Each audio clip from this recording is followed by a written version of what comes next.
Thank you, Stuart. Last year in a similar panel, I discussed then the gathering storm in the geopolitical configuration.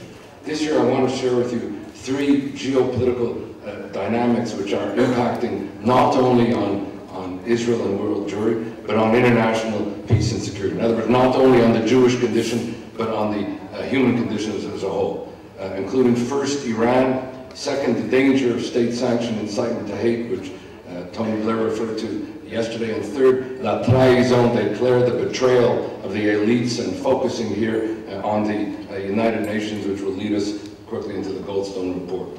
First, let me begin with Ahmadinejad's Iran, and I use that term to distinguish it from the people and publics of Iran, who are otherwise the targets of massive domestic repression. What we're witnessing in Ahmadinejad's Iran are four distinct yet interrelated threats. The danger of a nuclear Iran, of which much has been spoken this morning, the danger of state-sanctioned incitement to genocide, the danger of state-sponsored terrorism, and the danger of massive domestic repression.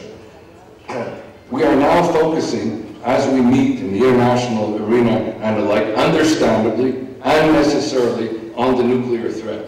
But there is a danger that in focusing only on the nuclear threat, we run the risk of sanitizing the other three.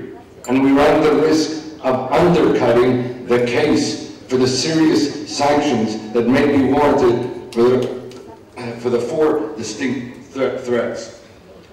Let there be no mistake about it.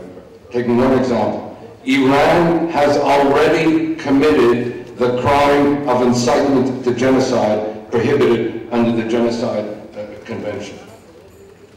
And under the international legal community principles and precedents in this regard, combating this incitement is not only not even a policy option, it's an international legal responsibility. Yet as we meet, not one state in the international community, not one state that's a state party to the Genocide Convention has undertaken its minimal responsibilities of just referring the state-sanctioned incitement to genocide to the UN Security Council for accountability, sanctions, and the like. And so that would be my first set of recommendations in that regard. Brings me to the second danger, and that is of state-sanctioned cultures of hate.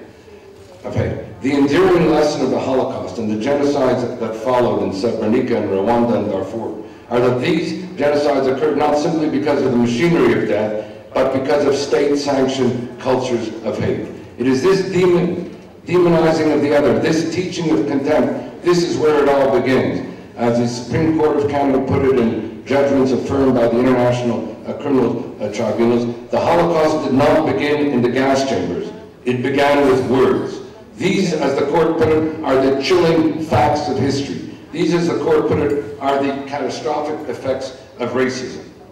And so this state-sanctioned incitement to hate, and Tony Blair yesterday mentioned not only the danger of the extremism, but the fact that it is a state-sanctioned, not only can take you down the road to genocide, but indeed underpins much of the terrorism with which we have been speaking. It's true that not all incitement and hate leads to terror, but much of state-sponsored terror results from state-sponsored incitement and hate.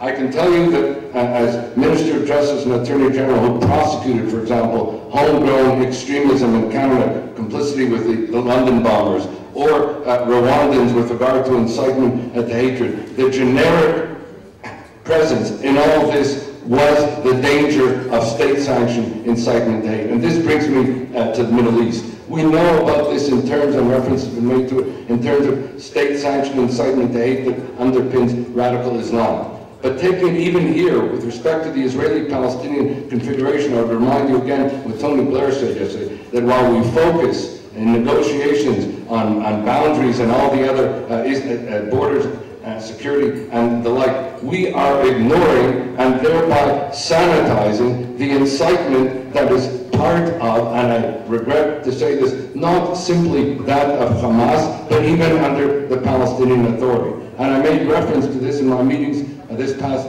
summer with the leadership of the Palestinian Authority, and said that one ought to renew, and I make this as a recommendation, that we need to renew and put at a central place in the negotiations the danger of incitement, and renew the Israeli-Palestinian Committee of Incitement, having particular indicators of that incitement, and ensuring that we not only address but redress this incitement. It's sometimes said that if you want to prepare for war, or if you want to prepare for peace, then prepare for war. I'm saying if you want to prepare for peace, you have to put an end to this state-sanctioned corrosive incitement which undermines the cause of peace. Brings me now to the third and last point that I want to mention, that is la trahison d'éclair, the betrayal of the elites. And here I'm speaking, and Stuart mentioned and others mentioned, that we are living in a globalizing, interdependent, interconnected world, wealthy, juridical architecture for the pursuit of justice in that world, and the world in which we live has been held out to be the United Nations in general and the UN Human Rights Council in particular. The Human Rights Council is held out as the repository for standard setting in international law, for the promotion and protection of human rights. Law professors, which I'm one of them, tend to teach the jurisprudence of the UN Human Rights Council with respect to educating generations of law students and the like with regard to human rights jurisprudence. Yet the UN Human Rights Council, and it has to be boldly and baldly stated for what it is, has been engaged in a systemic and systematic bias, singling out one member state of the international community for discriminatory treatment and discrimination, which happens to be Israel, while giving the major human rights violators exculpatory immunity. Let me just give you, and with this I just want to give you a set of examples of how the UN Human Rights Council, operating under the protective cover of the United Nations, invoking the imprimatur of international law, marching under the banner of human rights, in effect undermines all three. Those of us who care about the UN, someone like myself coming from Canada, where the UN is part of our DNA, held out always as an organizing principle of Canadian foreign policy, need to care seriously about the effect of what the UN Human Rights Council's operations are. We have been focusing on the Goldstone report and the Goldstone mission. That is the consequence of the Human Rights Council work. We need to focus on the cause, and let me just itemize it, and with this I close, in terms of what I call generic and systematic bias and discrimination in the UN Human Rights Council. Number one, the UN Human Rights Council has adopted, at this point, 32 resolutions of condemnation. 26 have singled out one member state of the international community, namely Israel. Not one resolution has been registered, not against Sudan, not against Iran, not against Syria, not against any of the major violators of in the international community. Second, the UN Human Rights Council has held more special sessions targeting the state of Israel than the rest of the states of the international community combined. Third, that the UN Human Rights Council has been engaged in a systematic denial of international due process. Every UN Human Rights Council hearing, and I've been there and I've seen it, has a permanent agenda item 7. That permanent agenda item 7 reads, violations by Israel of human rights in the occupied territories. Agenda item 8 reads, violations of human rights in the rest of the world. In other words, there is a specific agenda item targeting and singling out Israel even before the investigation or hearings begin, a kind of Alice in Wonderland indictment where first you pronounce the sentence and then you go ahead and ask for the hearing.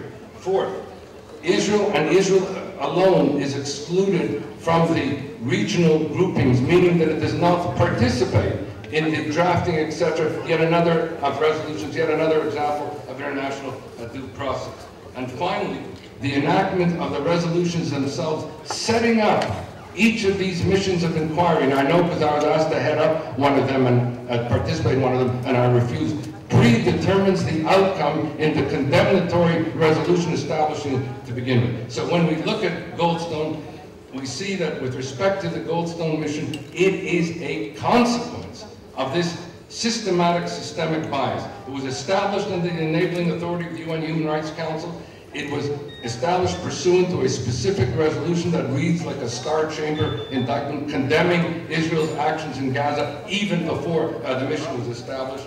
Third, one of the members of the mission had already pronounced herself on the fact that Israel committed an act of aggression and war crimes even before she became a member of the Goldstone mission. The Goldstone report, and this is hardly known to anybody, was tendered, was submitted under this permanent agenda item 7 that I mentioned to you, which itself is a violation of UN procedures in its country-specific indictment even before the hearings begin. And finally, it was the subject last week of that special session of the UN Human Rights Council, as I said, yet another one, while the rest of the world combined has not had anywhere near the number of special sessions that the UN Human Rights Council has had with respect to targeting Israel. And so I conclude by saying that if we care about the United Nations, international law, and human rights, then we have to appreciate that the delegitimization of Israel, to which reference was being made here, has been proceeding tragically